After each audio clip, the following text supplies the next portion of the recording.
You're probably not going to have alcohol withdrawals when you stop drinking. Most people don't. But everybody is in fear of them. Why? It's because they can't tell the difference between the shakes from drinking too much alcohol for too long and the shakes from having an addiction and not having enough alcohol in their body. Everybody fears withdrawals, especially if they've been drinking. They got a high tolerance, they're afraid of withdrawals. They've been drinking for a long time, they're afraid of withdrawals. They're just getting into drinking alcohol, they're afraid of withdrawals. Withdrawals happen in most severe cases. It doesn't happen to most people, but it doesn't mean the symptoms and the realities aren't incredibly, incredibly dangerous. And the fact remains that alcohol withdrawal is not inevitable. Once again, a majority of people that have ever consumed a massive amount of alcohol or have been drinking for a very long time, 80, 90 years, are not going to have withdrawals. And that's because they're not going to develop a dependency or an addiction. That doesn't mean they've never gotten drunk or haven't blacked out before. That doesn't mean they don't drink every day. That doesn't mean they don't like alcohol a lot. It means that they haven't practiced some deep-rooted alcoholic behavior to such a degree where their body has started to assume that it's a natural fuel source and it's a necessity to live. You would know if you're going to have withdrawals. The fear of withdrawals is proof that you're probably not going to have them. I drank alcohol for 24 years, 16 at high risk, probably the way that you are, and then developed a high-functioning addiction to 30 shots a day for 2.5 years. And I'm telling you, there is a massive difference between feeling like crap because you drank too much last night and having actual physiological, neurological, biochemical withdrawals because you don't have your medicine. And if you can't tell the difference between those two, then you're probably doing better than you think. Until you've developed a near addiction or full-blown addiction. You literally can't live without it.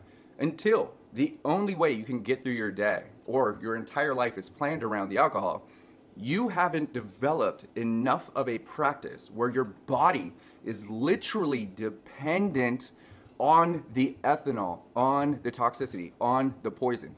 If your brain and body haven't learned to utilize a literal drug to function, you are not going to experience withdrawals. But that doesn't mean you're not going to experience similar symptoms. I know for a fact that most people can't tell the difference between the anxiety behind the headache, behind the dehydration, behind the shakes, behind the nausea, behind the sleepless nights, behind the insomnia, behind the brain fog. All of those things happen with a hangover. Most people who have had a hangover know exactly what it feels like to basically experience withdrawal symptoms.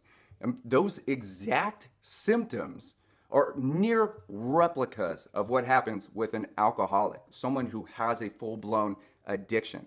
The difference is, someone who has an addiction, each one of those symptoms is managed with the alcohol. All of those things are inevitable. They must drink or else that's going to happen.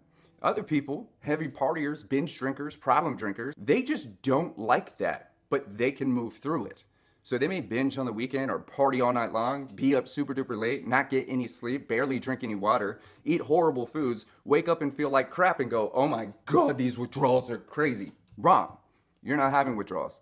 Actually, as a matter of fact, the guy in the corner that's been up all night long that still has a drink in his hand, he's the one that's preventing the withdrawals. You're very rarely going to see someone go through withdrawals unless it's an extreme circumstance. And if you haven't had withdrawals already, and you haven't experienced withdrawals since 8 hours since your last drink, you're probably not going to have them anyway. As a matter of fact, it's the fear of withdrawal that keeps people drinking for 5 to 10 more years. It is very rarely the alcohol that is causing the withdrawal. It is the anxiety of potentially having the withdrawal that is solved with the thing, alcohol, that is going to cause the withdrawals. The fear of withdrawals initiates the habits that creates the inevitable results in time. And for me, a bartender said, hey dude, if you don't want to feel like crap in the morning, just keep drinking. I was already sick enough, and so he poured me 2 shots of tequila. It was only 10 a.m., dude. Like, I'd already partied all night. We were doing, morning brunch. He's like, hey dude, here's a double shot of tequila, Patron, my favorite at the time. This is 10 years ago. And so I was like, oh, well, I don't want to feel bad. I'll just keep drinking. I was managing toxicity with more of the poison, thinking that that was actually solving my symptoms. Those symptoms are there because we're in danger.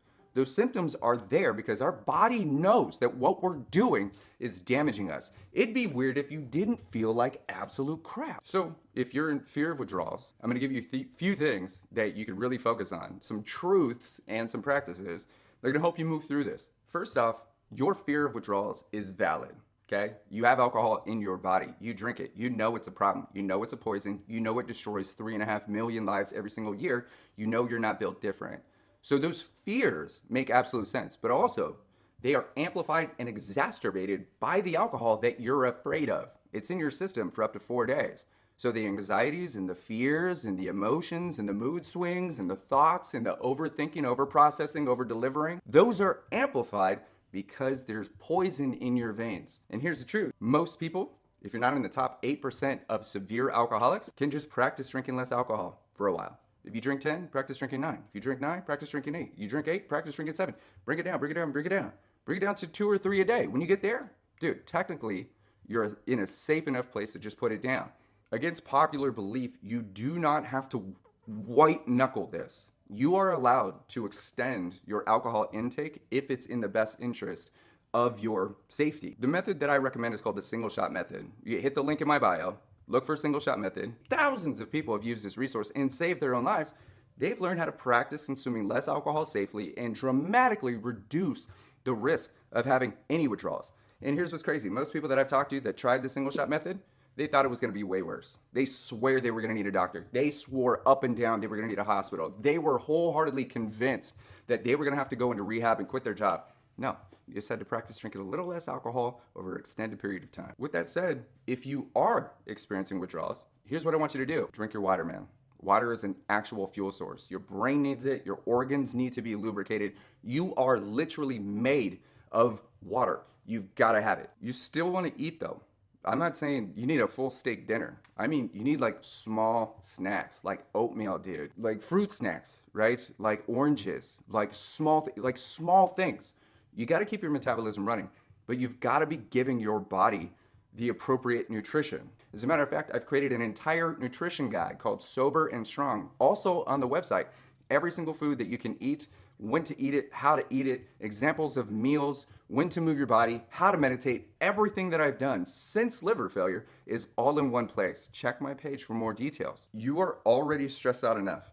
Your body is already experiencing trauma. It's exhausting. I need you to rest. Don't go push your body. If you're experiencing the shakes or any type of withdrawal symptoms, think of it like a hangover. You're not gonna go stress your body out. And if you gotta take a day off work, take a day off work, man. If you gotta make adjustments, you have to create time for yourself. Don't say no. You matter. Your body matters. Your future matters. It is a very, very small window of time, literally days, that is gonna give your entire life back. Now, when you do that, we could work together with all the tools and resources that I've created to make sure that you never have to worry about this ever again. And when or if it starts to feel like too much, you need to breathe, dude. Breathe. I sat with someone yesterday. We breathed in her car. We both took breaths. Guess what happened? She felt better. Her anxiety went away. It was lower. Her heart rate dropped. She got more clarity. Deep breath up, right? Hold it. One more at the very top. Exhale. Reset your nervous system.